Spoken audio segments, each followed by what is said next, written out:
Assalamualaikum warahmatullahi wabarakatuh. Selamat malam teman-teman. Kita ketemu lagi di kelas matematika ya, hari Rabu malam. Ini yang datang masih 10 orang. Belakangan sedikit banget ya yang datang ya. Ya nggak masalah, pokoknya kita di sini belajar bareng-bareng ya. Berapapun orangnya kita tetap belajar. Oke, jadi malam ini kita bab baru yang akan kita bahas yaitu trigonometri. Nah, trigonometri itu apa?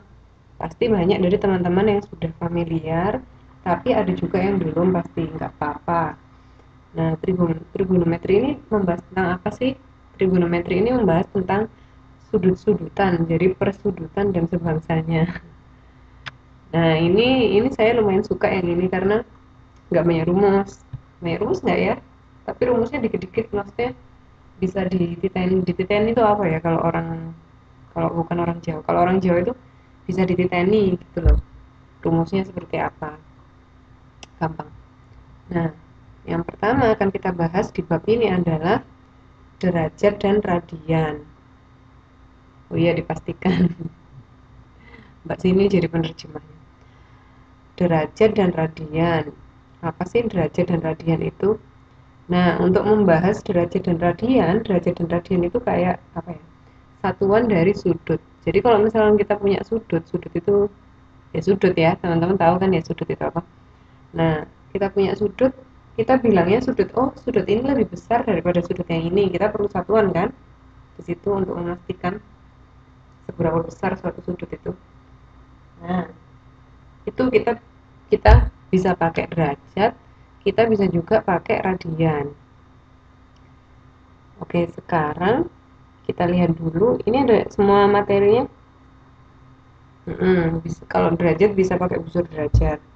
Salah satu cara mengukur sudut itu dengan menggunakan busur derajat. Tapi nanti masih banyak lagi caranya. Nah, kita lihat dulu. eh, ini ada lingkaran ya. Kalau lingkaran yang sebelah kanan sendiri itu bukan lingkaran sih ini. Jadi kayak sudutnya. Jadi kalau misalkan pura-puranya ini mulainya di mana sih? Mulainya di sini misalkan. Nah, terus saya putar satu kali sehingga saya kembali lagi ke titik yang awal tadi. Itu berarti namanya satu putaran. Jadi dari sini sampai sini. Gimana? Dari awal sampai terus kita muter sampai ketemu yang tadi titik awal kita muter itu namanya satu putaran. Nah, kalau setengah putaran gimana? Ya kayak gini. Dari sini ke sini misalkan ini setengah putaran. Nah, terus ini kalau seperempat putaran. Kalau 1/360 putaran ya udah diam di situ berarti. Nah, teman-teman ada yang tahu nggak kalau satu putaran itu kira-kira berapa derajat?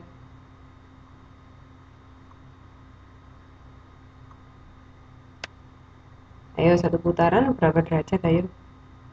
360 ya. Berarti kalau setengah putaran,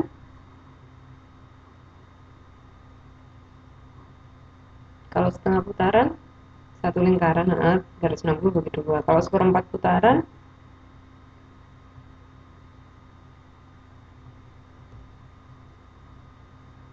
nah kalau 1/360 putaran itu berarti berapa derajat?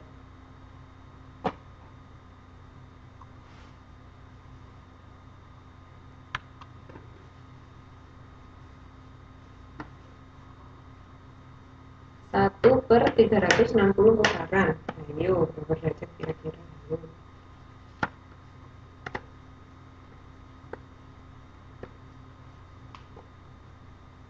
Waalaikumsalam. Selamat bergabung teman-teman.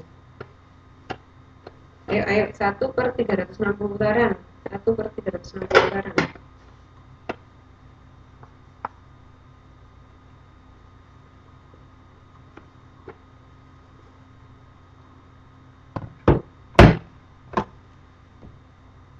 Satu derajat. Nah, jadi berarti kalau misalkan kita lihat, misalkan kita mau berputar 1/360 derajat, kira-kira muter nggak? Ya tetap di situ ya, kalau 1/360 putaran ya, nggak kemana-mana berarti. Ya atau dia muter tapi sedikit sekali, jadi kecil sekali, sebentar sekali. Nah, sekarang kita ke radian. Nah, satu radian itu apa sih? Nah, di sini ini ada definisinya satu radian. Satu radian diartikan sebagai, oh ya, ini ada di bukunya teman-teman loh ya. Satu radian diartikan sebagai ukuran sudut pusat alfa. Jadi sudut pusat itu yang tengah-tengah ini. Nah, ini sudut pusatnya. Ini sudut pusat alfa. Alfanya jelek banget. Untuk gambarnya.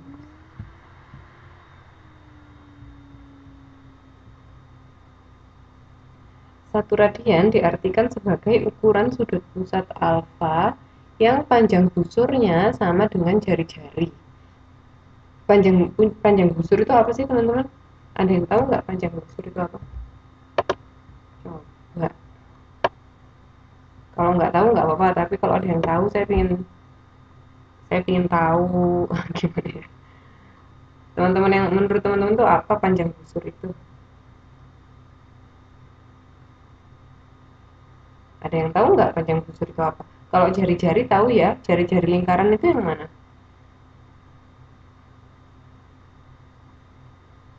Kalau digambar wis, kalau digambar, nah jari-jari lingkaran tuh OB. Kalau busur lingkaran,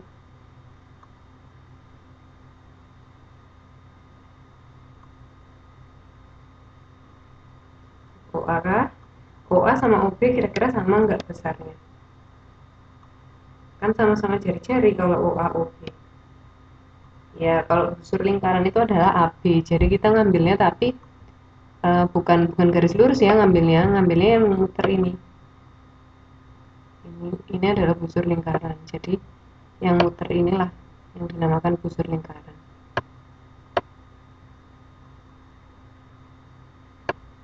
Kalau misalkan apa, busur lingkaran tapi dia sudutnya 360 derajat, berarti dia kelilingnya. Ya kan? Kalau ini kan kita bilang busur lingkaran karena dia nggak 360 derajat kan, jadi cuma seperberapa gitu kan ya. Tapi kalau semuanya, misalkan saya ukur dari A ya, terus saya muter sampai ke A lagi, itu kan sebenarnya juga busur lingkaran kan, saya tambah-tambah busur lingkarannya. Itu namanya keliling. Jadi keliling itu adalah sebenarnya busur lingkaran tapi untuk 360 derajat. Gitu loh. Jadi cuma istilah-istilahnya aja sih yang berbeda. Nanti kalau ada pelajaran lingkaran tapi saya nggak tahu itu ada di kelas, kayaknya bukan kelas 10. Nanti teman-teman akan melihat bagaimana sih kok bisa ada keliling, kok bisa ada luas untuk lingkaran, dan itu menurut saya keren banget pelajarannya. Nah, satu radian itu apa? Oh, waalaikumsalam. Oh, buku ada. Selamat datang. Satu radian itu apa sih sebenarnya? Jadi satu radian itu adalah ukuran sudut pusat alfa yang panjang busurnya sama dengan jari-jari. Jadi kalau misalkan ini kan kalau sudut alfa panjang busurnya, sebentar saya kasih panah ya. Panjang busurnya adalah AB ya. Kalau misalkan panjang busurnya saya besarkan, panjang busurnya saya besarkan, sudutnya saya besarkan sekarang. Jadi AC misalkan. Terus sudut pusatnya saya ganti beta misalnya. Berarti kan panjang busurnya untuk beta, beta itu sudut yang saya bikin, itu tidak lagi AB kan, AC kan sekarang. Ya, nah, jadi kita di sini bisa melihat bahwa oh ternyata besarnya sudut pusat itu mempengaruhi panjang busurnya juga. Jadi kalau sudut pusatnya semakin besar, berarti busur lingkaran yang dihadapannya semakin apa? Semakin besar apa semakin kecil kira-kira? Kalau dari keterangannya tadi. Besar, ya.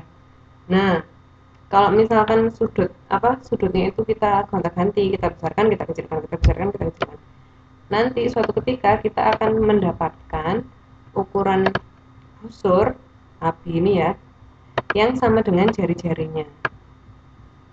Jadi saat kita dapat sudut pusat alfa, di mana AB itu sama dengan R itu jari-jari ya. R itu jari-jari ya. Nah, A-nya ini dikatakan sebagai satu radian. Ya, besarnya satu radian itu ya se-alfa itu. Saat unsur yang di hadapannya sama dengan jari-jari lingkaran.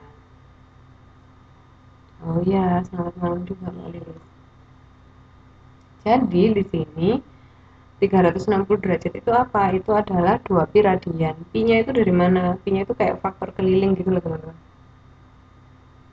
Kalau keliling lingkaran itu apa? 2pi r kan? Jadi di sini ada 2pi. Jangan bingung dengan pi-nya. Pi-nya kan kita sudah bahas, pi itu berapa sih? Pi itu adalah dia kalau enggak 22/7 dia sama dengan 3,14. Sebenarnya masih lanjut terus ya, 3,14 bla bla bla bla bla. Tapi karena itu tidak akan habis, jadi kita pakai dua angka di belakang koma. Jadi hanya kita pakai 3,14 saja.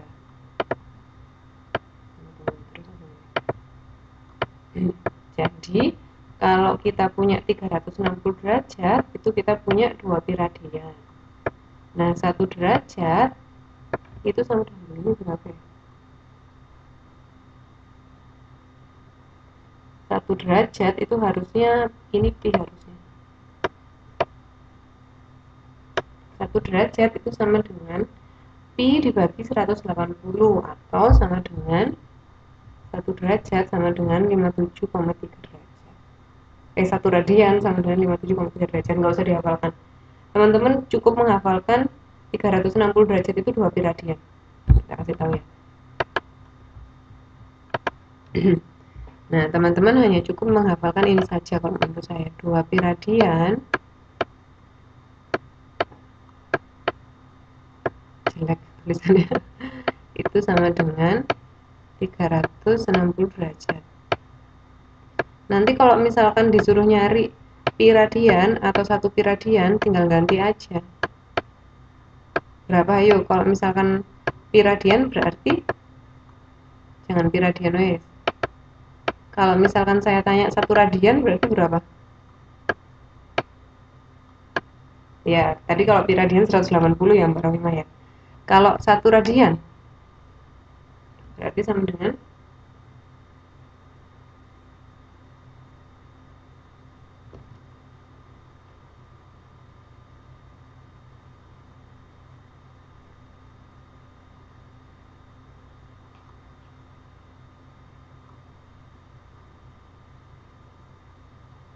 ayo.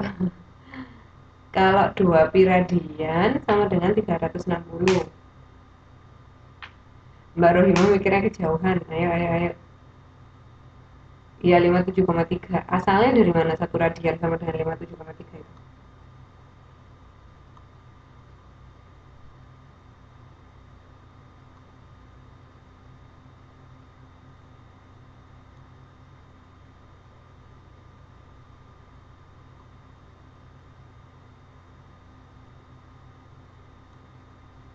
Satu radian. Kalau 2 pi radian kan sama dengan 360 derajat ya. Kalau 1 pi radian berarti sama dengan 360 derajat per berapa?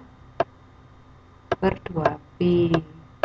Ini loh asalnya. Kalau ini nanti kita hitung, kita akan dapat 57,3 derajat.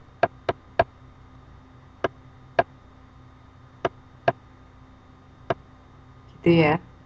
Nah, sekarang kalau misalkan ditanya 1 derajat gimana? 180, iya benar. Kalau ditanya 1 derajat berarti gimana?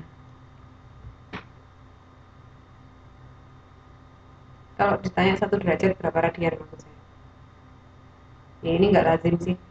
Ya dibalik aja, berarti 2pi, ada 2-nya loh Mbak Rohimah. Atasnya itu bukan cuma pi loh ya. 2pi dibagi, oh iya sih bener, 3,14 per 180, bener bener. 2-nya udah dicoret ya. Kayak gini. Atau kalau kita sederhanakan, itu pi per 180 derajat. Oh, jadi nggak usah dihafalkan yang tadi dalam tabel itu nggak usah dihafalkan ya. Kalau teman-teman sudah ngerti, oh 360 derajat sama dengan 2 pi radian. Cukup satu. Kalau saya misalkan ada ada kayak ini namanya kan konversi satuan. Jadi dari radian bisa dijadikan derajat. Terus bisa kalau 360 derajat sama dengan sekian radian, 1 derajat sekian radian kayak gitu itu tidak perlu dihafalkan, cukup hafalkan satu. Nanti kalau misalkan ditanya derajatnya atau ditanya radiannya, kita tinggal mengutati dari yang kita ingat itu, jadi nggak usah ingat banyak-banyak. Oke, berikutnya, nah ini adalah bagaimana caranya mengkonversi dari derajat ke radian,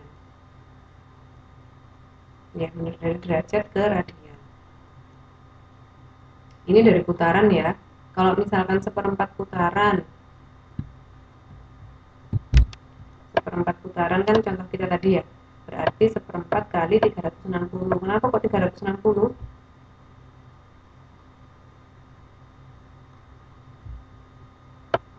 Kenapa kok 360 ya teman-teman? Kok harus dikalikan 360 derajat?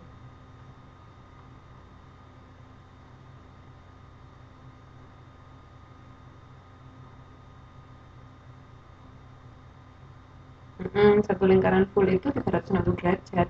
Kita dapatnya 90 derajat ya. Terus 90 derajat, kalau misalkan kita terjemahkan ke radian, ini 390 derajat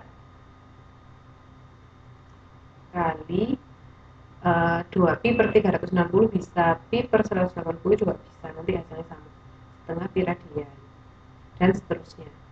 Sampai sini kira-kira paham nggak teman-teman melihat contoh ini? Perlu latihan soal?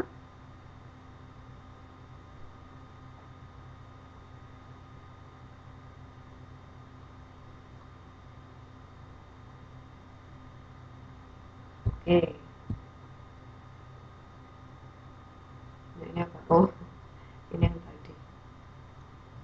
Nah, kita loncat dulu ke uji kompetensi 8.1. Saya juga lupa itu halaman berapa, maaf ya. Coba nomor 1. Kita kerjakan bersama-sama ya. Untuk setiap besar sudut di bawah ini, ubahlah bentuk satuan derajat dari radian. Dan radian. Coba yang A. 1/6 putaran. 1/6 putaran berarti saya tulis P ya. 1/6 P berarti 1/6 putaran ya, biar nggak banyak-banyak nulis. Berarti 1/6 kita kalikan dulu ke, kalau mau kita jadikan derajat, kita kalikan 360 ya. Kalau misalkan teman-teman mau langsung menjadikan radian, nggak apa-apa, langsung dikalikan 2 pi radian. Jadi 1/6 langsung saya kalikan 2 pi radian, nggak apa-apa. Jadi nanti hasilnya langsung radian. Nah, ini 1/6 dikalikan 360. Ini kan bisa dibagi 6. 1. 360 juga bisa dibagi 6. 60 kan ya? Jadi 60 derajat ternyata 1/6 putaran itu. Oke. Sekarang coba kita berubah ke bentuk radian. Gimana caranya kalau diubah ke bentuk radian?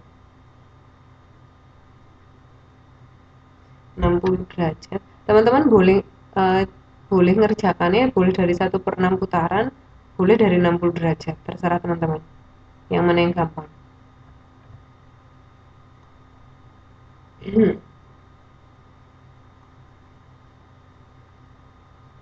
Nah, 60 ini berarti gimana? 60 derajat sama dengan berapa?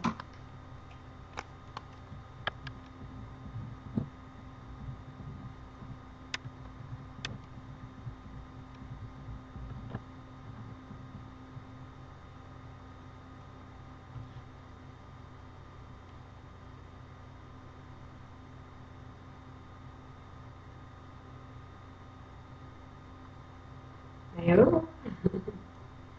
Piye.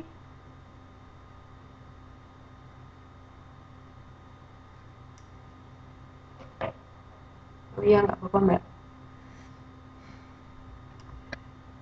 Boleh dari 60 derajat, tapi kalau dari 60 derajat sama aja, nanti jadinya juga saya punya 60 derajat per 360, ya sama aja 1/6. 360 derajat saya kalikan 2 pi radian.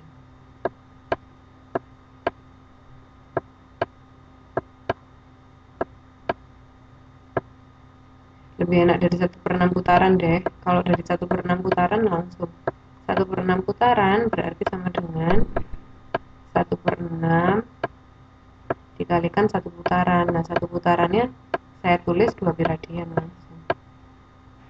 Nah, ini boleh pakai yang mana saja caranya, terserah. Boleh dari derajat, boleh dari putarannya.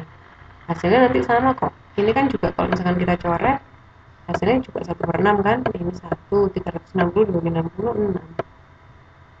Ini kita coret, kita bagi 2, ini 3.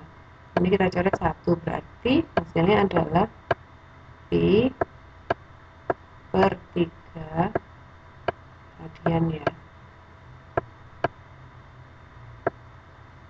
Oke, sekarang kalau 2/5 putaran coba. Kalau 2/5 putaran berarti ya biasa, seperti biasa. 2/5 saya kalikan dengan 360 derajat. Nah, 360 dibagi 5 kayaknya sih, kayaknya loh ya. Kayaknya hasilnya 72, coba dicek. Hasilnya kayaknya 72. 2 kali 72 144 ya. 144 derajat. Nah, sekarang kalau misalkan mau saya jadikan radian, gimana caranya? 2/5, kalau tadi saya kalikan 360 derajat karena satu putaran dalam satuan derajat itu 360, sekarang karena mau saya jadikan radian, saya kalikan 2 pi radian. Ada berapa? Ini kan nggak ada yang bisa dicoret ya. Berarti 2 kali 2 kan ya. Ini kan soalnya 2/1 gini kan. Jadi ini 4/5. Pi-nya jangan lupa pi radian. Nah, yang 3/10 gimana? Yang 3/10 juga sama. Kayak gitu juga caranya. Nah, nomor 1 paham nggak teman-teman?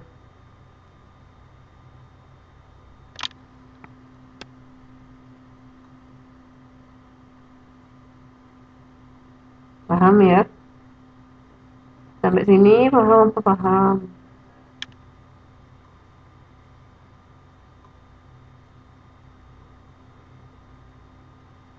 Paham apa paham sampai sini? Ayo.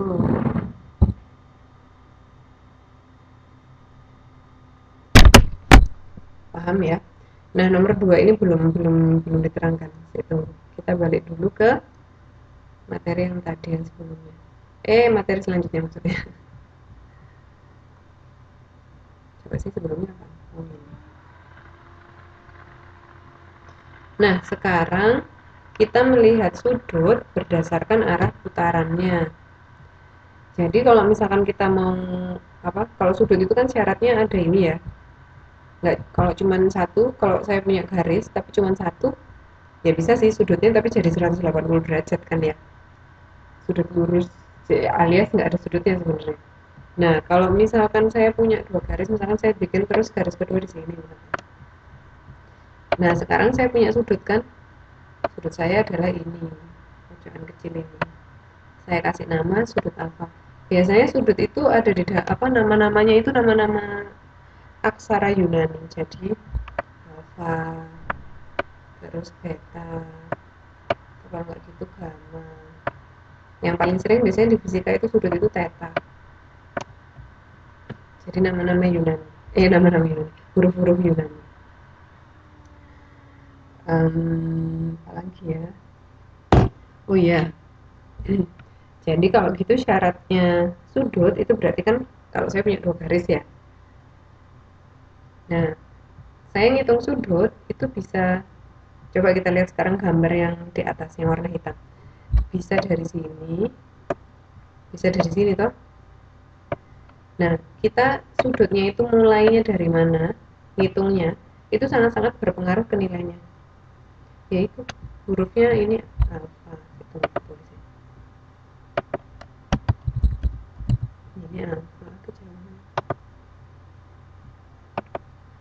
Ini beta, ini gamma.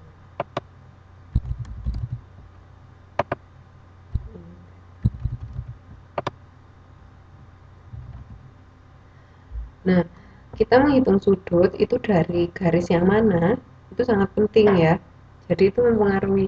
Kalau dari gambar yang A, yang ini, sudut bertanda positif. Kenapa kok dia bertanda positif? Karena dia ngitungnya berlawanan arah jarum jam.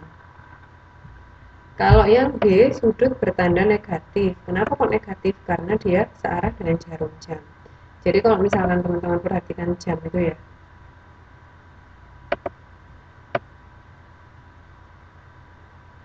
jam itu kan muternya, muternya itu kan ke sini kan.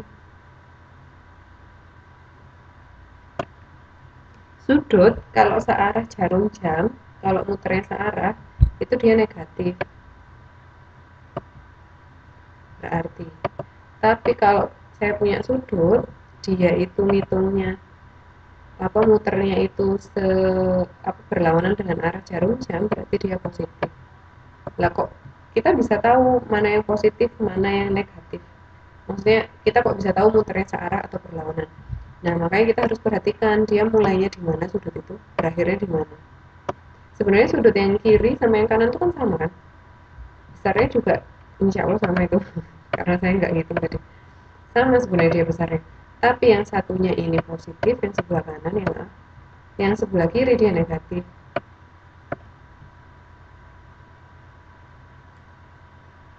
Ya kan? Kenapa kok bisa positif, kenapa kok bisa negatif? Karena sisi awal sama sisi akhirnya dia beda. Coba kalau misalkan sudut yang A ini mulainya dari atas ini ke bawah. Nah, dia jadi negatif deh. Tapi karena dia itu mulainya sisi awalnya di bawah, terus dia ke atas, sehingga dia berlawanan dengan arah jarum jam, dia jadi positif. Gitu loh teman-teman. Paham nggak dari sini? Jadi itu penting ya, kita ngelihat dari mananya itu. Mungkin di sini belum terasa, tapi nanti di pembahasan selanjutnya nanti akan kelihatan pentingnya di mana. Mau kasih misalnya. Oke, sampai sini ada pertanyaan nggak? Enggak ya, belum ya.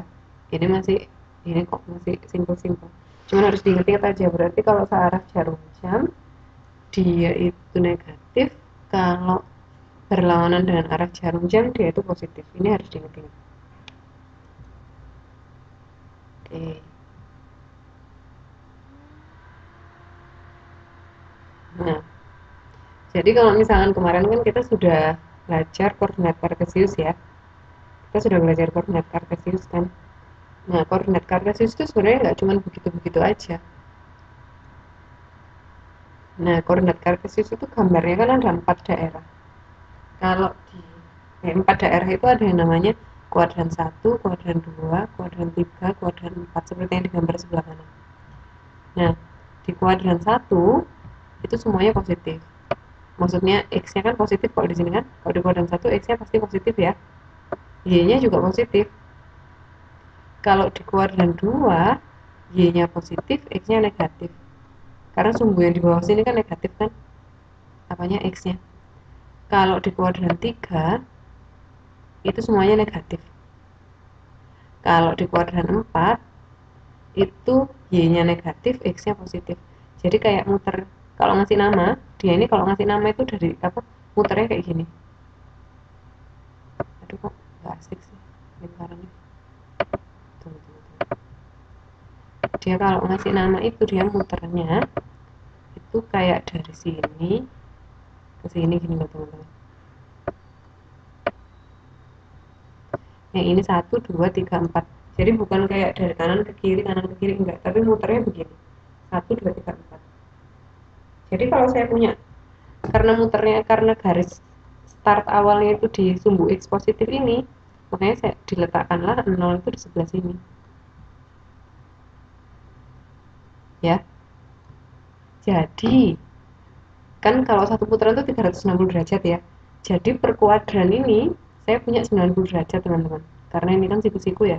Siku-siku itu pasti 90 derajat. Kalau kita jumlahkan berarti 360 derajat toh. Masuk akal kan ya? Sekarang misalkan saya ingin menggambar sudut 30 derajat. Dia ada di kuadran berapa teman-teman? Kalau saya punya sudut 30 derajat.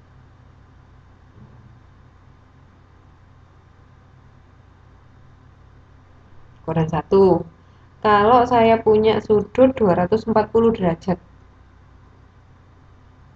Ada di kuadran berapa? 3. Kalau saya punya sudut misalkan 110 derajat. Ada di kuadran berapa? Kuadran 2. Kalau sekarang sudut saya 400 derajat. Boleh toh saya punya sudut 400 derajat? Suka-suka saya kan? Ada di kuadran mana?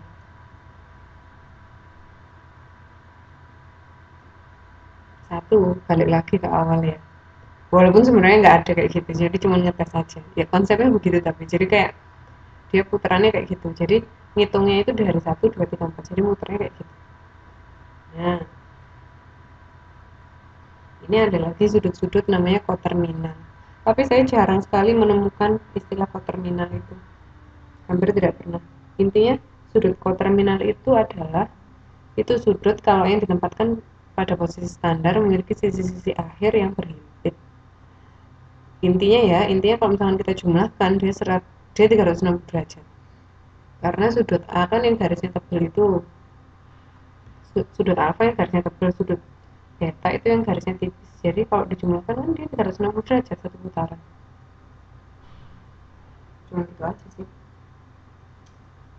Nah, sampai sini kuadran-kuadran jelas ya. Ini harus diingat soalnya sampai nanti harus ingat ini. Ini kayaknya udah deh. Ini pelajaran SMP bukan sih? Kayaknya pelajaran SMP ya ini ya. Ingat-ingat saya sih kayaknya pelajaran SMP. Kalau berdasarkan ingatan saya. Iya nggak sih teman-teman? Oh lupa. Itu juga lupa ingat ini. Kayaknya dulu itu saya pernah belajar ini waktu SMP ini. Kalau saya ingat pengukurnya. Yang disuruh bawa penggaris segitiga lah, suruh bawa busur. Tapi ini sekarang kita nggak butuh busur-busuran kok, sudah lewat yang pakai busur-busur itu. Pakai paksur. Ada mbak, saya kayaknya inget dulu itu diajarin teman saya sebangku kuadran 1, kuadran 2 gitu. Waktu SMP. Nah, ini ada lagi. Tentukan sudut komplement dan suplemen setiap sudut di bawah ini. Nah, sudut komplement itu apa? Sudut komplement itu sudut yang kalau kita jumlah itu hasilnya 90 derajat. Kalau sudut suplemen, sudut yang jumlahnya 180 derajat. Jadi kalau misalkan saya tak nulis. Kalau misalkan sekarang kita ngerjakan yang A ya, 15 derajat. Yang sudut komplemennya seberapa? Nah, tulis SK aja ya. Sudut komplemennya berapa derajat? Sudut komplemen itu apa? Sudut lain yang kalau kita jumlahkan dengan sudut yang kita punya, itu hasilnya 90 derajat.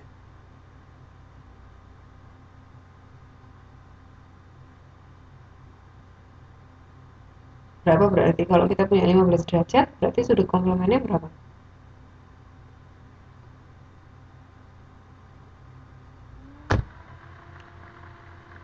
45 derajat.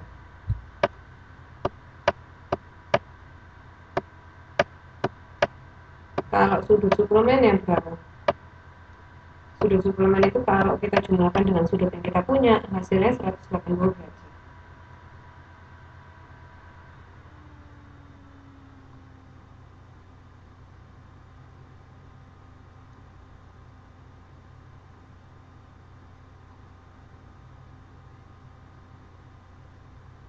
Hmm.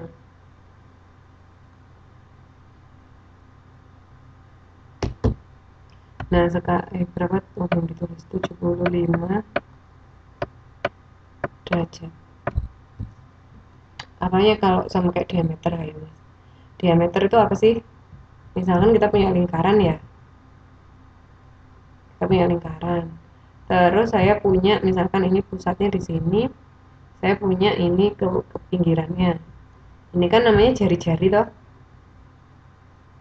Lah kalau diameter apa yo? Kalau diameter itu garis tengah, jadi diameter itu kayak gini loh. Ini kalau yang panjang itu namanya diameter. Lah, diameter itu adalah 2 kali jari-jari. Iya benar. Kalau diameter lingkaran itu berarti kan lurus, berarti oh maksudnya 180 derajatnya ya. Ya bisa jadi sih, bisa dibilang, tapi sudutnya loh ya. Jadi sudutnya diameter. Gimana ya? Itu kayak beda gitu. Kalau diameter itu cuma ukurannya aja, jadi kita nggak lihat sudutnya. Kalau sama diameter. Oke, sekarang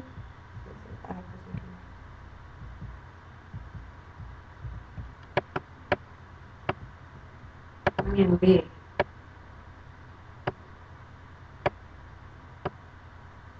105 sudut komplemennya berapa? Nah, ini dia tricky ya. Karena 105 sendiri kan sudah di atasnya 90 derajat ya.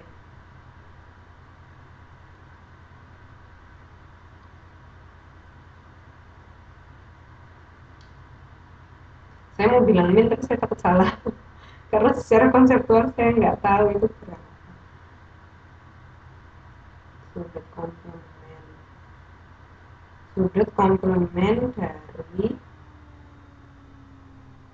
105 derajat.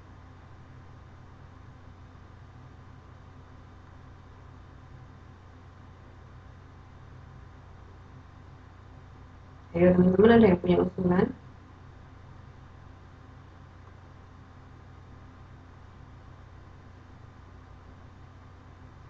Kira-kira kalau sudut komplemen dari 105 derajat itu berapa ya?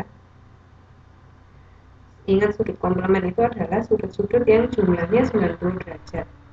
Nah, kalau sudutnya sendiri sudah lebih dari 90 derajat, berarti sudut komplemennya adalah berapa derajat, teman-teman?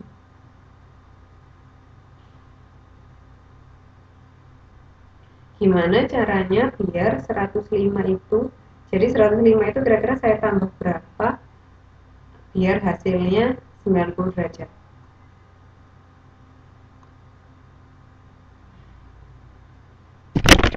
Ayo, ayo.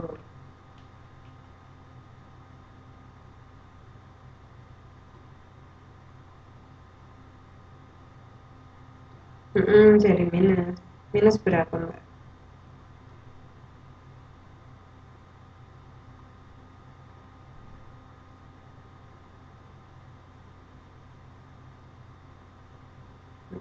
Minus 15 ya.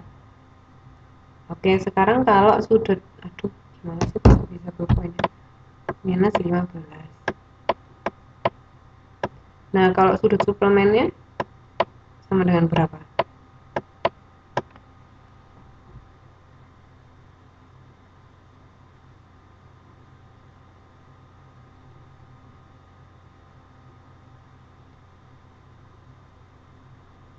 Hmm, 75 derajat ya. Ya, yang D sama C, yang C sama D bisa ya. Kalau 96 derajat sekarang sudut komplemennya berapa? Cuman sekilas saja. Sudut komplemen dari 95 derajat. 96 derajat. Yang D ini loh.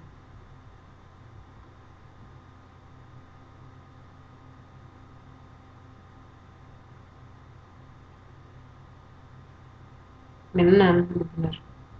Oke lah, kita next.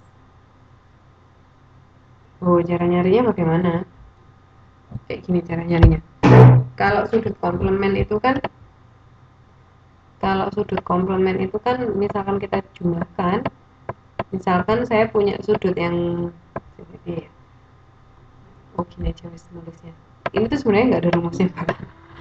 Saya bikin ya dari ininya, dari definisinya. Jadi sudut komplemen kita tambahkan sudut yang kita punya. Misalkan sudut yang kita punya saya namakan N ya. Itu sama dengan 90 derajat. Nah, kalau sekarang coba kita pakai yang C ya. Kita ngerjakan yang C sekarang. Kalau sudutnya kita itu adalah 68 derajat. sudut komplemennya kita disuruh nyari toh. Ini sama dengan 90 derajat ya. Lupa nggak nulis derajatnya. Nah, berarti sudut komplemennya gimana? Berarti sudut komplemennya adalah 90 derajat. 68-nya saya transfer ke sebelah kanan, ke sayap kanan. Karena ini di sebelah kiri itu dia plus, saat dia di kanan dia jadi 68 derajat. Nah, ngerti kan ya? Ya wes ini berapa? Nah, kalau sudut suplemen 90 derajatnya tinggal diganti 180 ya Mbak ya. Oke. Oke, sekarang adalah konsep dasar sudut. Konsep dasar sudut ini kayaknya langsung contoh. Nah, kayak gini. Jadi ini contoh 8.3 ya, karena kalau di buku itu terlalu banyak ngomongin, terlalu bertele-tele, jadi saya langsung aja. Nah, itu kan di contoh 8.3 kita kan punya segitiga siku-siku ABC. Siku-siku di sudut. Jadi kalau misalkan kita menulis sudut, itu kita kayak gini nulisnya. Kayak gini loh nulisnya. Jadi kayak ada segitiga kecil. Bukan segitiga sih. Oke, kayak ada kayak gini nih. Nah, misalkan saya kasih sudut A. Berarti sudut A itu yang mana? Yang ini loh. Tunggu. Berarti sudut A itu yang ini. Ya. Kalau misalkan saya bilangnya sudut B, berarti sudut B ya yang ini nih. Yang siku-siku ini. Nah, kalau saya bilangnya sudut ABC kayak di contoh soal, berarti sudutnya yang mana? Yang A, yang B, atau yang C? Kalau misalkan setelah tanda sudut itu ada 3 alfabet, misalkan ABC, berarti kita pilih misalkan tuh ini asumsinya ini segitiga ya. Oh ya pasti dia segitiga dong. Ya pasti dia ada 3 alfabet. Berarti ini punyanya yang tengah. Oh berarti di B, berarti yang ini loh. Sudutnya berarti yang ini. Gitu. Tapi kalau misalkan saya tuker bilangnya, saya nggak kayak gitu, tapi saya bilangnya gini. C A B misalkan. Berarti sudutnya yang punya siapa? Berarti punya si A ini. Pokoknya yang tengah yang kita lihat. Jadi nulisnya itu beda-beda. Ada yang nulisnya cuma satu, ada buku yang nulisnya itu cuma sudut A, sudut B. Tapi banyak juga buku yang nulisnya sudut ABC atau sudut, ada yang tiga abjad gitu loh, yang ditulis 3 abjad, bukan cuma satu atau dua. Kalau dua nggak mungkin ya. Kalau dua itu berarti garis dia. Pokoknya yang tengah. Kalau misalkan ada 3 huruf, kok tiga ini. Kalau misalkan ada 3 huruf, berarti sudutnya punyanya siapa? Punya yang tengah. Selalu punya yang tengah. Oke? Nah, sekarang coba kita lihat sih. Diberikan segitiga siku-siku ABC. Siku-siku di sudut ABC. Panjang sisi AB 3 satuan, panjang sisi BC 4 satuan. Tentukanlah sin A, cos C, dan tan A. Nah, berarti sekarang kita punya istilah baru ya. Kita punya istilah sin A. Kita punya istilah cos C. Kita punya istilah tan A. Nah, sebenarnya apa sih maksudnya? Jadi inilah yang namanya trigonometri. Trigonometri itu kita mempelajari kayak sin, cos, tan. Teman-teman mestinya sudah sering ini dong, sudah sering dengar, walaupun cuma dengar.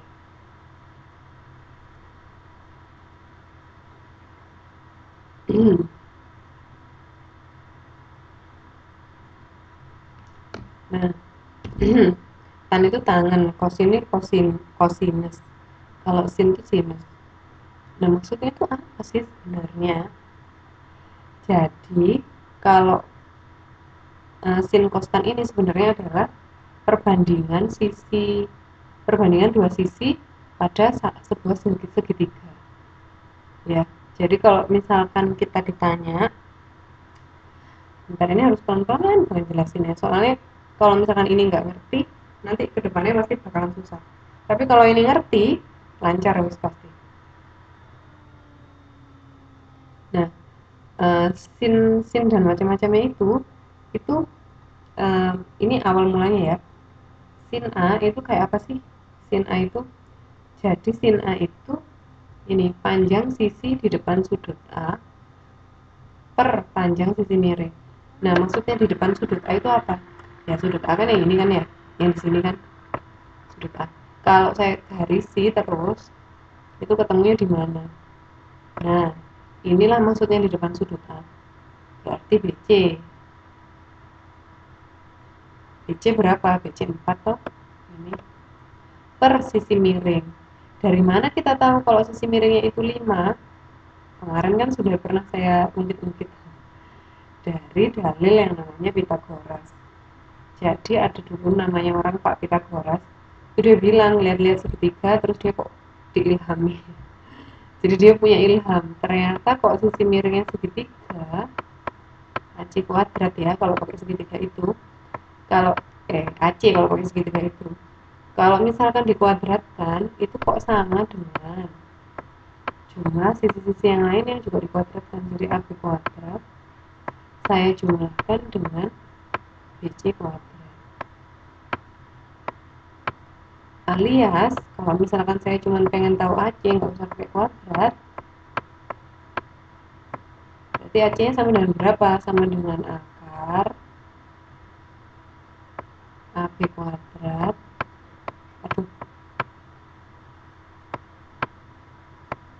plus BC kuadrat. Coba sih kita hitung dulu AC nya ini berapa. Jadi AC nya ini AB kuadrat berapa? Berarti ini sama dengan akar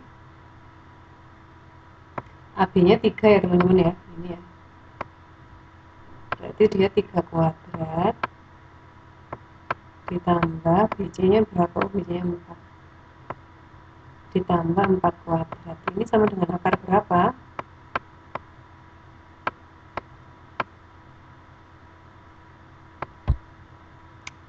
Akar berapa? Ayo. 3 kuadrat itu 9, 4 kuadrat itu 16. Berarti 9 ditambah 16 berapakah? 25. Wah, ada Mas Rian ya, Rek. Tumben-tumbenan. Akhirnya muncul juga. Selamat datang Mas Rian. Nah, akar 25 sama dengan berapa? Ayo.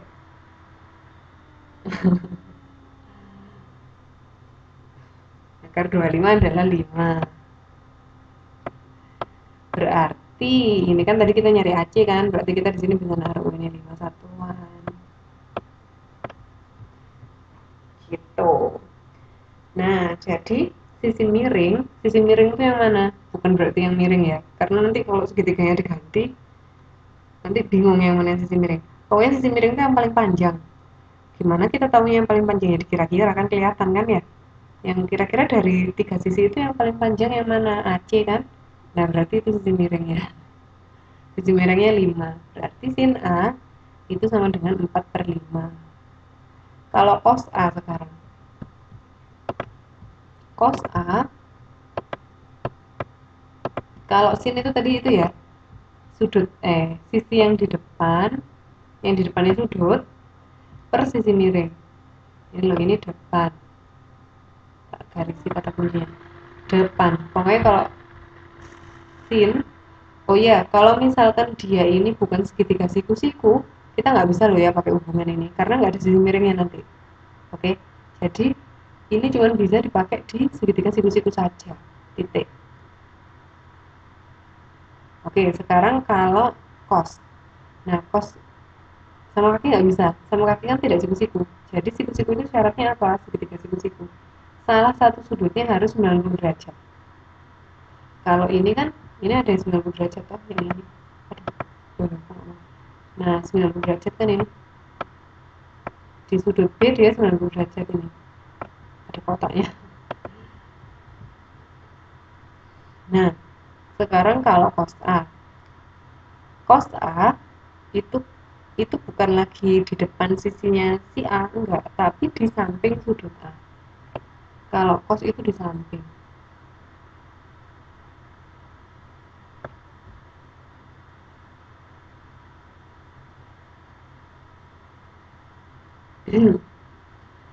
Di samping sudutnya, jadi di samping itu di mana? Kalau saya punya A di sini ya, A-nya kan di sini toh. Kalau di depan itu berarti ini, berarti BC. Oke, kalau di depan itu berarti. Kalau di samping berarti adalah ini, AC. Jadi yang apa ya, yang nggak di depannya pokoknya, itu berarti di samping. Nah berarti kita pakai kok AC sih, AB. AB ini adalah di samping sudut. Pokoknya bukan sisi miring, sisi miring ya sisi miring, sisi miring itu pokoknya di bawahnya. Kalau untuk sin dan cos ya. Nah berarti kalau misalkan yang di samping, berarti yang di samping ini adalah 3 toh. Jadi kita tulis di atasnya 3 per berapa? Per panjang sisi miring. Panjang sisi miringnya tetap 5. Oke ya. Itu kalau cos. Kita masih punya satu lagi, yaitu tangen.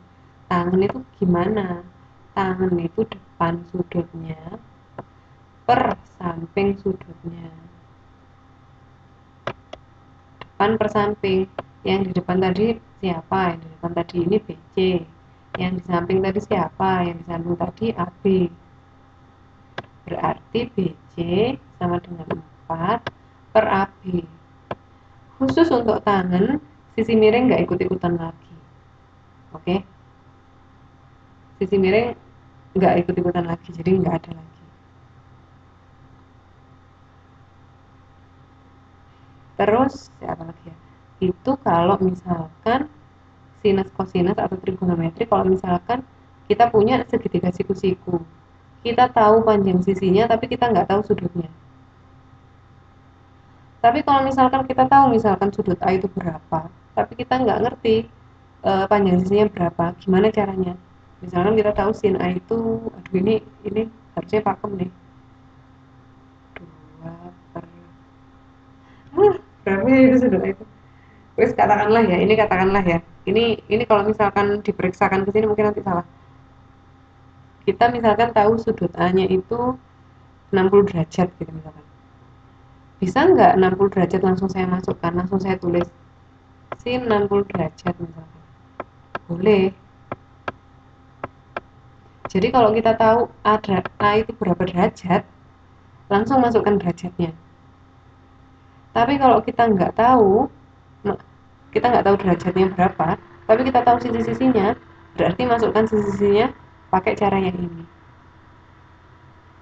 Gitu ya. Itu caranya.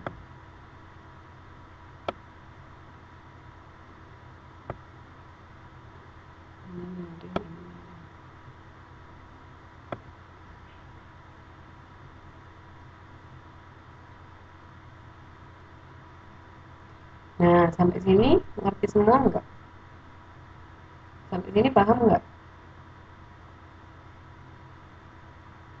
Paham ya? Paham lah.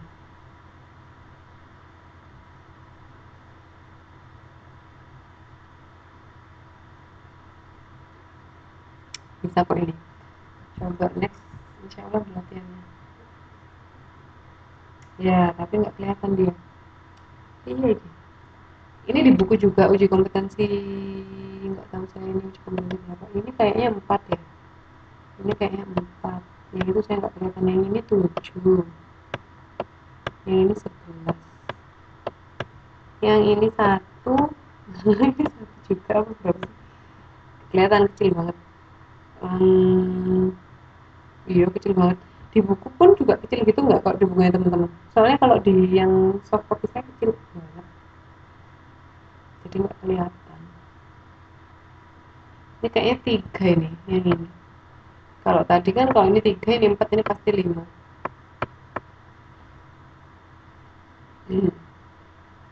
Coba wes kita kerjakan yang B. Ini sudut, ini namanya P, ini QR. Ini Q, ini R. Oh iya, Pythagoras itu tidak selalu menghasilkan bilangan yang bulat ya, maksudnya bulat kayak tadi kan 3 sama 4 pasti 5. Itu nggak selalu kayak gitu. Jadi Kalau yang bulat-bulat itu namanya triple Pitagoras. Triple Pitagoras itu bisa dihafalkan, tapi saya sendiri nggak ingat itu berapa aja. Saya cuma ingat 3, 4, 5, yang lainnya nggak tahu. Ya boleh kalau misalkan mau dihafalkan monggo. Ada kok insya Allah di internet kayak gitu. Tapi kalau misalkan tahu rumusnya ngapain kita menghafal? Soalnya kalau bagi saya ya, menghafal itu sulit. Jadi kayak ya sulit pokoknya menghabiskan space di otak saya. Jadi saya lebih memilih nggak menghafal. Pokoknya kalau kita ngerti kan nggak usah dihafal-hafalin banget toh. Kayak rumusnya sisi miring dikuadratkan sama dengan sisi yang satunya dikuadratkan ditambah sisi yang satunya dikuadratkan. Jadi ya. Tapi kalau fisika kayaknya kalau fisika masih yang SMA SMA itu kayaknya harus dihafalkan rumusnya. Soalnya kita nggak ada waktu untuk memberikan pengertian. Jadi bahaya itu gini harus dihafalkan. Itu saya khawatir. Soalnya banyak ya rumusnya. Jadi kalau ya bisa sih dikasih pengertian, oh gaya itu kayak gini, energi itu kayak gini, tapi itu lama. Di kuliahan aja dulu saya waktu kuliah bahas gaya itu bisa 1 semester. Kalau di SMA kan cuma 1 bab. Buru-buru disuruh ngerti, ini gurunya disuruh memberi pengertian, bahas soal aja nggak sempet kan. Itulah susahnya kita, kurikulum kita ini terlalu padat. Kayak kayak susah banget. Anak-anak SD sekarang udah belajar UD ya. Kan kasihan toh. Iya, semua akan mumet pada waktunya. Jadi tunggu nanti kalau kelas fisika ya. Mumet pasti. Tapi ya nggak apa-apa. Itu belajar kok. Kalau belum mumet belum asik. Oke, sekarang kita ngerjakan yang B. Coba kalau B ini kita data dulu ya. Berapa-berapanya maksudnya sudut-sudutnya. Jadi saya punya bukan sisi-sisinya. Saya punya sisi PR dia sama dengan 11. Kita nggak tulis satuannya dulu ya. Nggak apa-apa. Terus saya punya QR dia sama dengan 7. Nah, di sini yang ditanyakan adalah PQ. Oh iya, terus habis itu ini sebenarnya sesuatu yang ya, yang sebenarnya nggak membuat teman-teman salah, tapi ini adalah cara yang lazim. Seperti ini misalnya. Jadi kalau saya punya bangun datar ya, ini saya kasih tahu. Sebenarnya ini sifatnya intermezzo tapi penting juga kalau dipikir-pikir. Misalkan saya punya bangun datar, saya kasih nama A, B, C, D. Terus suatu saat saya disuruh menyebutkan eh, nama sisi yang di atas misalnya ini. Gimana nyebutinnya? Nyebutinnya AB. Jadi harus dimulai dari abjad yang duluan keluar. Jadi kalau misalkan yang bawah nyebutinnya gimana? Oh ini ya CD. Ya boleh-boleh aja sih bilang DC, tapi kayak nggak lazim gitu loh. Sama seperti memberi nama. Jadi memberi nama itu sebenarnya kalau nggak tahu sih ya gimana. Itu harusnya dari kiri ke kanan. Jadi kayak kayak yaitu ABC. Jadi muternya kayak gini. Itu kayaknya sih itu saya pernah diajari loh Mbak Tinari. Kita udah mau pulang nih Mbak. Enggak apa-apa. Ya nanti kalau misalkan terlambat tinggal buka YouTube. Kemarin kan saya upload di Elekta ya. Ternyata kalau di Elekta itu kita harus menunggu sampai videonya siap. Jadi kayak sama sama Elektanya tuh kayak diolah dulu apa nggak ngerti ya saya gimana nggak tahu. Kesimpulannya ini menurut diskusi saya dengan Pak Yahya lebih enak kalau kita upload di YouTube aja ya. Jadi kalau di YouTube kan bisa langsung teman-teman buka YouTube langsung buka gitu kan bisa. Tapi kalau di Elekta kan kayaknya susah ngaksesnya. Jadi mendingan di YouTube aja. Iya enakan di YouTube. Jadi mulai yang ini yang untuk pertemuan ini kita uploadnya di YouTube lagi, balik lagi ke YouTube karena kita kan YouTuber gitu ya. Generasi eksis. Ya kalau Alexa susah, saya juga ngerekamnya juga susah. Kalau misalkan koneksinya putus rekamannya juga putus soalnya, jadi kan susah.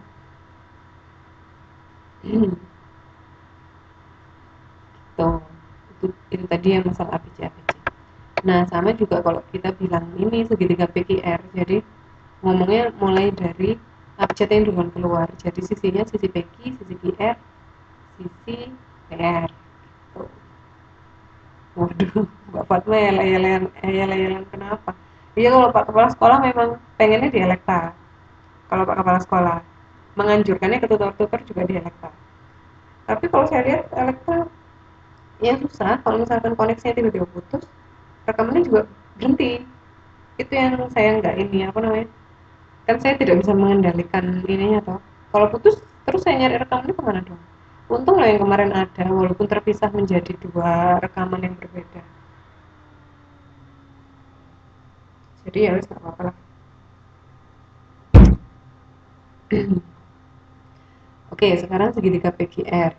Kalau saya punya PR 11, saya punya sisi QR besarnya 7, sekarang saya disuruh mencari sisi PQ. PQ, PQ. Nomor B ya ini ya. Sekarang kita disuruh nyari PQ. Pertanyaannya, PQ ini sisi miring atau bukan?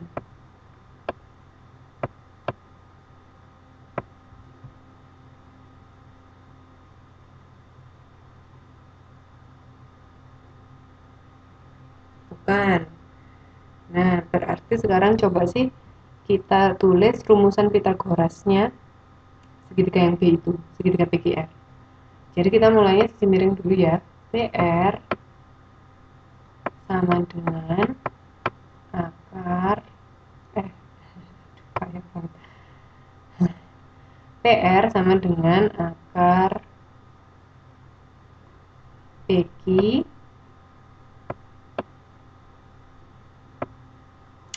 nggak enak kalau pakai akar. Tunggu. Jangan langsung yang akar. PR kuadrat, karena PR-nya kan sisi miringnya toh, sama dengan PQ kuadrat ditambah QR kuadrat. Nah, sekarang yang kita punya nilainya kita masukkan. PR-nya kan kita sudah punya 11 kan ya. Berarti saya tulis di sini 11 kuadrat. Sama dengan PQ-nya kita nggak tahu, santai aja biarkan. Biarkan dia menjadi PQ. PQ kuadrat. Ditambah QR-nya berapa QR-nya? 7 toh. Masukkan jadi 7 kuadrat. Dihitung dulu nggak ya? Nanti aja bisa hitungnya. Nah, kita kan pengennya di sini kita pengen mencari PQ toh ya. Berarti harus ada yang dioper. Biarkan misalkan kita biarkan PQ-nya di ruas kanan nggak masalah. 7-nya berarti harus kita oper ke ruas kiri kan ya. Oh iya mbak, nggak apa-apa. Nanti lihat awal-awalnya di YouTube ya. 7-nya harus kita oper ke kiri toh.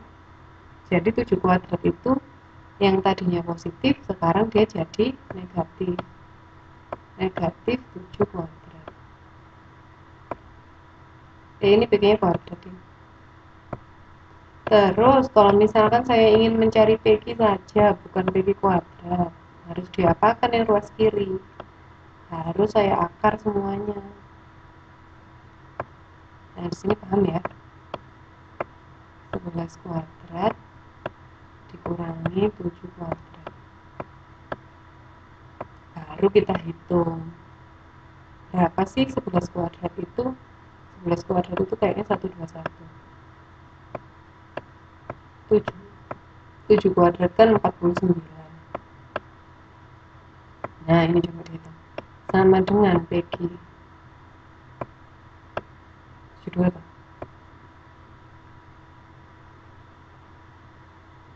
Oh iya, 72 ya. Jadi, misalkan saya tulis PQ berarti sama dengan ya jelek rek angkanya. Akar 72. Kalau teman-teman mau menyederhanakan pakai cara yang biasa, pakai yang model berapa akar berapa, itu kita harus uraikan dulu. Jadi ini kan kalau misalkan saya uraikan ya, 72 itu 9 kali 8 tuh ya. 9 itu 3 kali 3, angka kembar ya. Jadi 9 itu bisa keluar kapan saja dari akar. 8 kita uraikan lagi. Jadi 4 kali 2. 9 ini 3 kali 3. 4 ini 2 kali 2, sama-sama angka kembar ya. Ini kan kalau akar tanpa ada angkanya di atas, berarti kan dia akar 2 tuh sebenarnya ya. Saking nggak ditulis kalau akar 2. Jadi ini kosongan. Berarti yang angka kembar terus dia ada 2, 2 kali 2, 4 kali 3 kali 3, 2 kali 2. Itu dia boleh keluar. Jadi 9 keluar dari akar jadi 3. Dikalikan 4 yang juga keluar dari akar jadi 2. Tinggal 2-nya aja di dalam akar sendirian. Berarti sama dengan berapa? Sama dengan 6 akar 2. Oke, kesusahan dari kita jalan. Harusnya 72 itu kan 36 kali 2 langsung selesai. 6-nya keluar, 2-nya sendirian. Ya, janji rentornya. Tuh ceritanya. Nah, berarti PQ itu mana PQ? Berarti PQ itu 6 akar 2. Sisi PQ yang tadi kita cari. Ya gini maksud saya, jadi tidak semua Pitagoras itu hasilnya bilangannya penuh, jadi kayak bukan penuh, bulat, jadi kayak 3, 4, 5, bisa juga 6 akar 2. 6 akar 2 kan pecahan toh, kalau akar 2 yang kita cari mungkin 6, berapa gitu, atau 5, berapa. Seperti itu cara menyelesaikannya. Ini adalah pakai Pitagoras. Boleh nggak kalau cara ini saya hapus?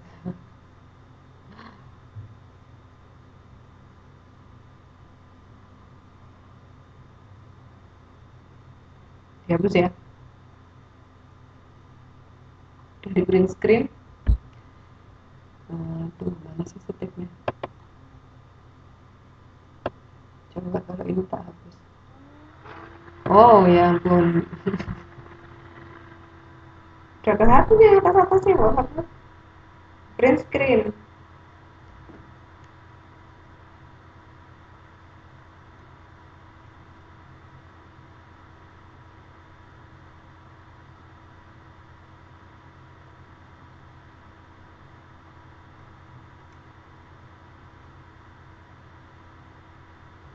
Tapi ya oh, di YouTube aja print screennya kan bisa di pause kan. Oke Mbak Fatma tak hapus ya. Nah itu Mbak Fatma udah seliutan tadi.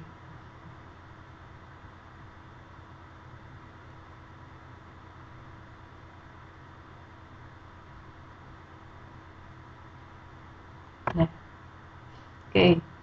Oke sekarang kalau misalkan kita punya segitiga PQR, dia sudah tahu ya kita sisi-sisinya berapa ya. Sekarang kalau misalkan saya cari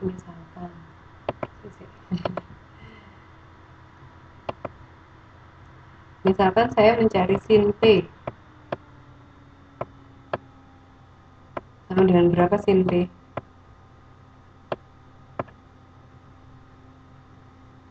P-nya di sini. Wah, ya emang lembab banget nih Taiwan ini. Coba sin P. Sin P berapa? Ayo.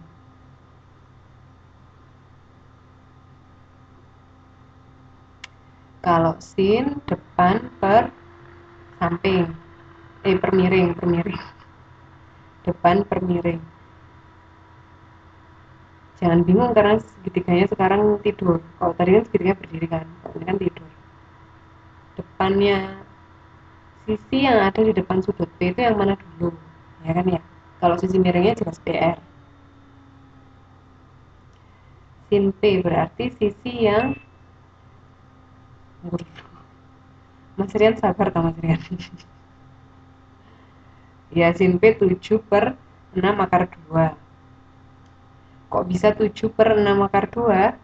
Sin P itu kan yang di depan sudut P kan QR toh. Sisi QR ya. QR per sisi miringnya berapa PR. Nah, QR-nya ini adalah tunggu sin P loh Mas Rian. Sin P loh Mas Rian. QR-nya itu 7. PR-nya itu 11. Sekarang kalau cos P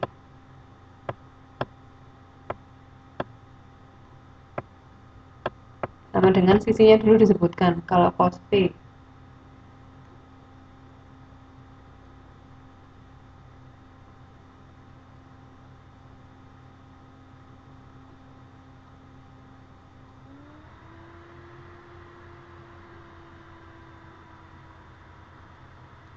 enam akar 2 per 11.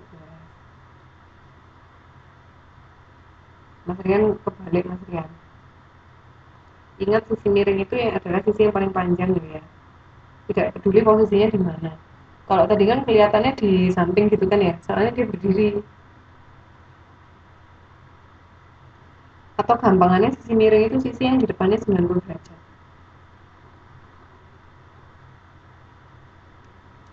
Kalau misalkan kayak 90 derajat, kalau misalkan di segitiga A, depannya 90 derajat yang mana? Ya yang ini toh. Nah, kayak gitu loh. Dan itu pasti paling panjang. Pasti tuh. Soalnya sudutnya paling besar kok. Ya. Iya, masih ini. Iya. Oke, sekarang kalau cos P berarti tadi berapa? Cos P itu kan berarti PQ per sisi miring ya,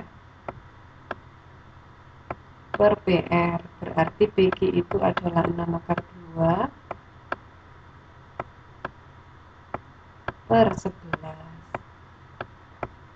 Oke, sekarang kalau tan P. Aduh, tan P. Tan tadi apa?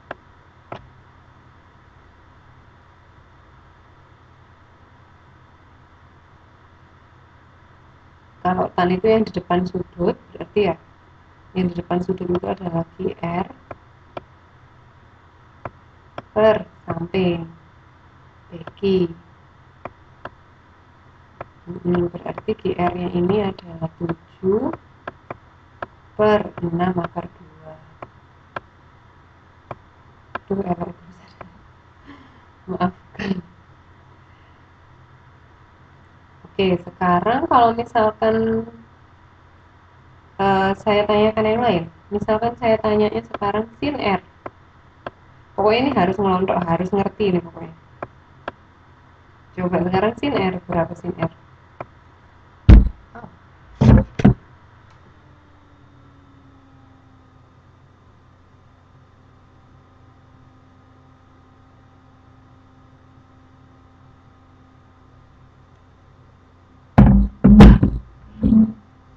Sin R itu berarti 6 akar 2, enggak usah saya tulis sisinya ya, 6 akar 2 per 11. Sekarang cos R.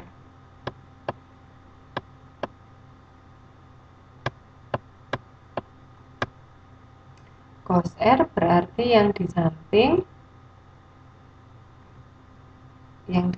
adalah berapa cos R? Yang di samping yang mana? 7 7 per 11.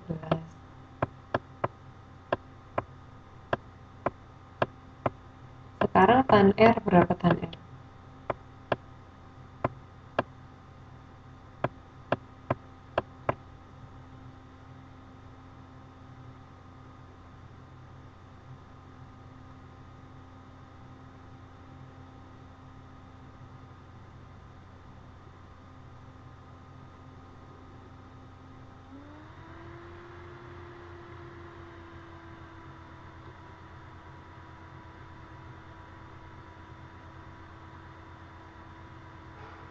Hmm, 6 per 2, 6 akar 2 yang di depan sudut per yang di samping sudut per 7.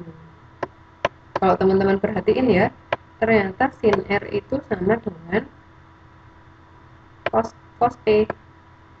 Sin P itu sama dengan cos R. Nah, tan P itu wolak-walik sama tan R. Jadi ini ilmunya ilmu wolak-walik. Ya kan? Kenapa kok segitu ya bisa? Itu sudut dalam dua segitiga kok. Jadi ya cuma ngolak-ngalik. Yang bagi P itu adalah dia sin, yang bagi R dia cos. Keren ya. Jadi cuma ngolak-ngalik aja. Nah, sampai sini ada pertanyaan nggak?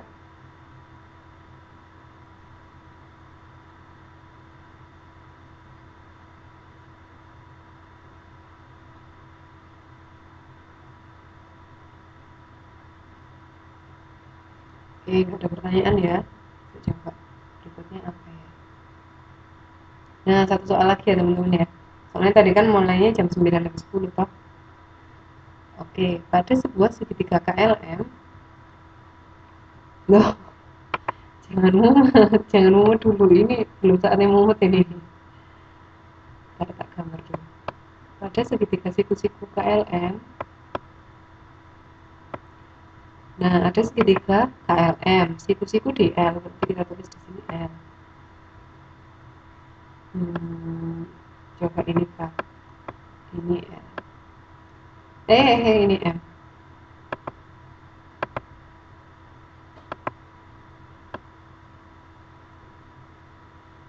Oke. Pada sebuah segitiga KLM dengan siku-siku di L, berlaku sin M, ya, sin M, kita tulis dulu, itu sama dengan 2 akar 3. Aduh, 2 akar 3. Panjang sisi KL, KL itu adalah akar 10. Saya taruh sini ya. Yang ditanyakan apa? Tentukanlah panjang sisi segitiga yang lain. Nah, iya. Sin M itu mana sih? Oh, berarti M itu ini ya, sudut yang kita pakai adalah ini. Nah, ini kan sebenarnya kayak kita tahu tapi kan jadi ini bukan soal yang susah. Jadi kalau melihat seperti ini jangan stres dulu, tidak boleh. Nah, coba kita tahu dari yang diketahui itu ini ya, barangkali ini kan ya. Jadi kita punya sin M, kita tulis dulu sin M ini apa sih sebenarnya? Sin M itu apa? Sisi mana per sisi mana?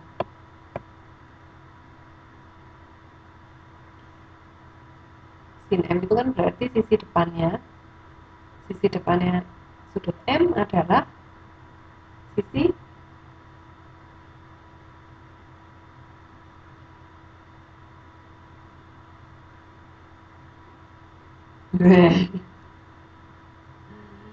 sisi depannya sudut M, Mbak. Sudut sudut M itu kan ini kan. Sisi M itu kan yang ini kan ya. Sisi depannya berarti kan ini toh.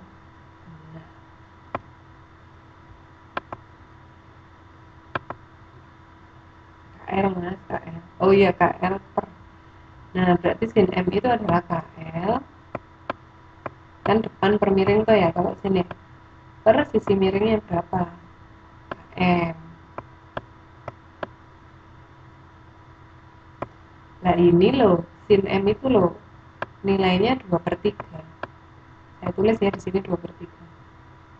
2/3 sama dengan berapa berarti? KL tahu nggak kita berapa? KL-nya akar 10. Saya masukkan di sini akar 10 per KM. Nah, kita dapat persamaan kayak gini nih.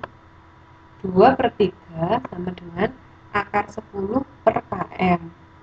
Kira-kira kalau kita nyari KM, bagaimanakah caranya?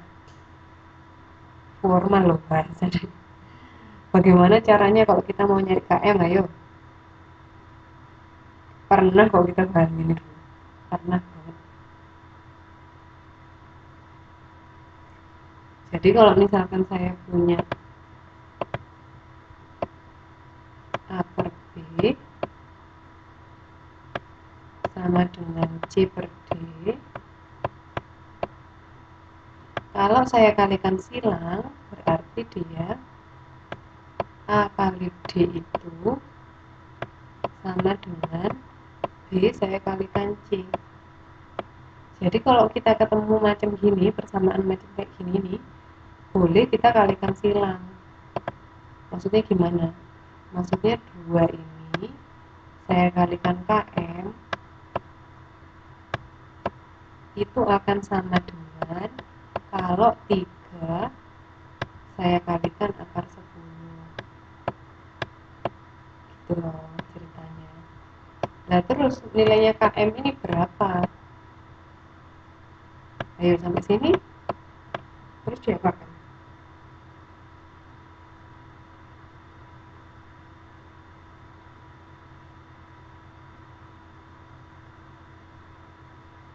KM sama dengan, ayo KM sama dengan berapa, ayo.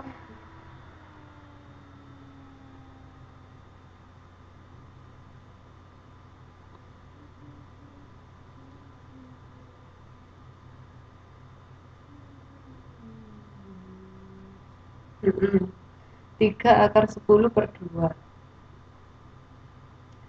Hati-hati kalau misalkan mentransfer bilangan ke ruas kiri atau ke ruas kanan, karena kita harus tahu itu operasinya apa. Ini kan 2 sama KM ini kan operasinya perkalian toh.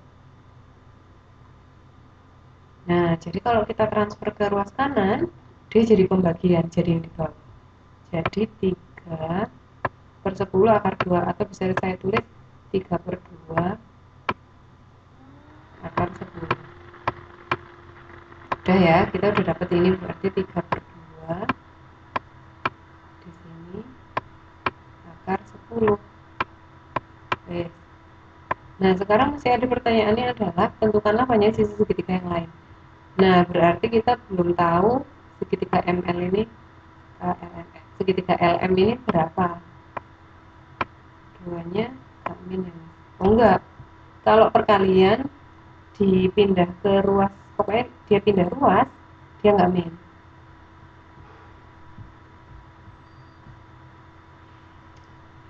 Gitu ya.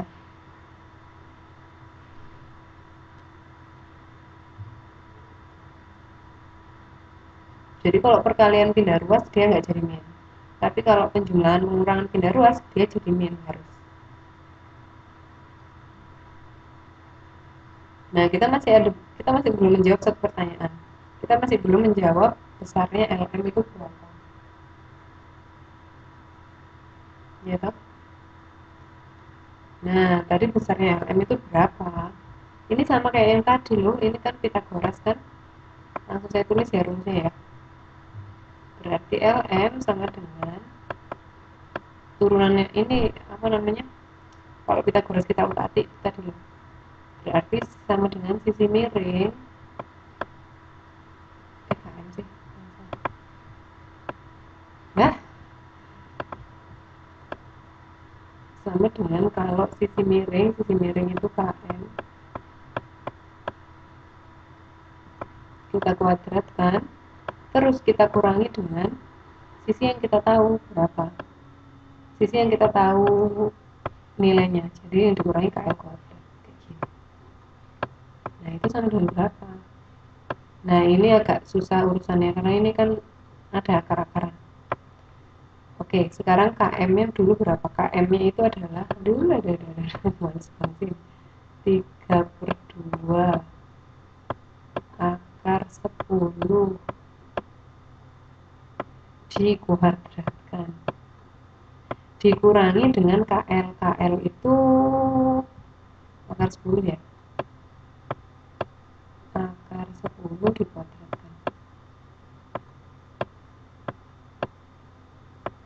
Nah ini berapakah? Yang pertama dulu, 3 per 2 akar 10 dikuadratkan, berarti saya punya di sini 3 per 2, ini ijirannya ya, 3 per 2 akar 10, kalau dikuadratkan kan berarti dikalikan dengan dirinya sendiri kan, kalikan 3 per 2 akar 10.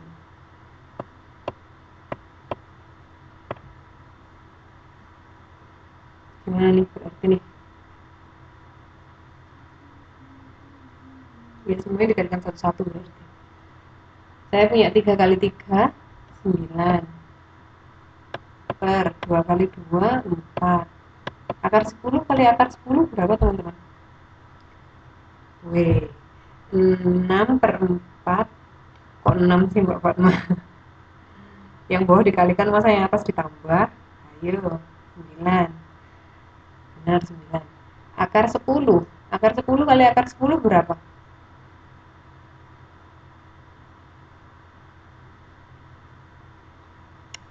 Kalau maksud 100, akar 10 kali akar 10 itu akar 100 ya, jadi terangkan di papan tulis lapak yang baru.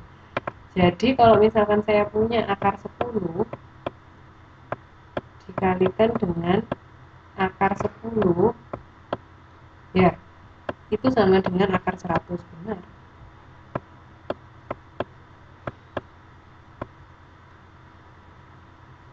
Nah ini sama dengan berapa? Sama dengan 10 toh? Sama dengan 5 kali 2. Kalau misalkan kita uraikan ini 2 kali 5 kali 2 kali 5 berarti 5 kali 5 kali 2 kali 2. Jadi 5 kali 2. Ibaratnya kayak gini loh teman-teman, akar itu bilangan yang berapapun yang dalam akar ya. Katakanlah gini, akar 31, akar 11 itu bilangan dulu. Dikalikan akar 11. Itu ya bilangan itu sendiri. Itu ya 11. Kayak misalkan akar 4 dikalikan akar 4. 4 kan? Jadi kalau akar bilangan dikalikan akar bilangan itu sendiri, itu hasilnya ya dia sendiri. Wong akar itu adalah kayak gimana ya ngomongnya? Kayak gini wes gampangnya. Akar 4. Akar 4 itu kan sama dengan 2 kan ya? Nah, 2 kalau dikalikan 2 kan dia 4. Gimana ya ngomongnya? Ini sangat sulit diungkapkan dengan kata-kata. Ya, habis ini selesai kok 2 menit lagi. Kan tadi kita mulainya jam 9:10 soalnya. Pakai perasaan. Itu kalau ke pacar. Pakai perasaan. Nah, jadi kita punya 9/4 dikalikan 10 ya. Berarti saya punya 90/4.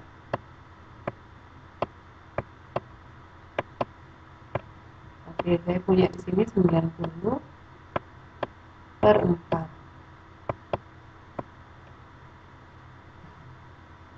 Akaran adalah oh ini.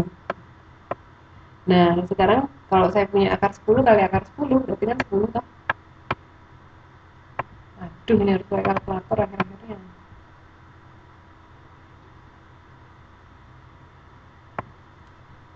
Oke. Nah, sekarang 90 dibagi 4 itu berapa sih? 45, 22,5 ya mestinya ya. 22,5. Oh, bisa. 22,5 dikurangi 10 toh berarti ya. 22,5 dikurangi 10 itu adalah 12,5. Oh, nggak bisa. Jadi dia adalah LM itu adalah akar 12,5.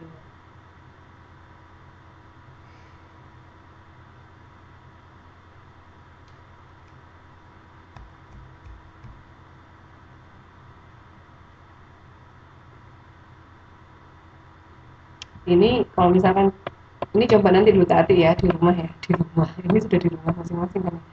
Coba diutak kalau sempat. Ini kalau kalau saya lihat 1,25. Oh ya benar. Ini hasilnya nanti begini. Supaya sama maksudnya. Ini kan yang lain kan akar 10, akar 10, akar 10. Jadi 12,5 ini kayaknya 1,5 akar 10. Nanti gimana itu? Nah, itu nanti sendiri-sendiri menyelesaikannya, oke? Karena waktunya sudah habis. Nah, jadi ini LM ini kita tahu ini adalah kok 1,5 akar 10 ya? Oh alah, berarti ini segitiganya sama kaki loh. Bukan sama. Oh, bisa tadi berarti Mbak Sini kalau segitiga sama kaki asal dia siku-siku salah satunya. Iya, kalau segitiga sama kaki itu bisa siku-siku. Yang nggak bisa siku-siku itu segitiga sama sisi. Maafin ya. Saya tadi ngehnya Mbak Sini tuh nanya segitiga sama sisi. Enggak, kalau sama kaki bisa. Bisa dia siku-siku. Ini berarti gambarnya salah. Harusnya dia sama kaki. Karena ini juga 3/2 akar 10 di sini. Oke. Udah ya, sampai sini dulu. Karena waktunya sudah habis. Oke, kalau gitu teman-teman, kalau ada pertanyaan nanti dikumpulkan, saya jawab di meeting mendatang ya. Oke, terima kasih teman-teman sudah datang. Sudah capek-capek mau ikut kelas matematika malam ini. Semoga ini berguna buat saya dan juga buat teman-teman. Terus juga jangan lupa sahur nanti ya, atau sekarang aja sekalian sahur biar nanti nggak telat-telat. Sekian dulu dari saya. Selamat malam. Assalamualaikum warahmatullahi wabarakatuh. Sampai ketemu 2 minggu lagi berarti. Karena minggu depan nggak ada kelas kita ya. Nggak ada kelas sama saya maksudnya. Oke, dadah teman-teman.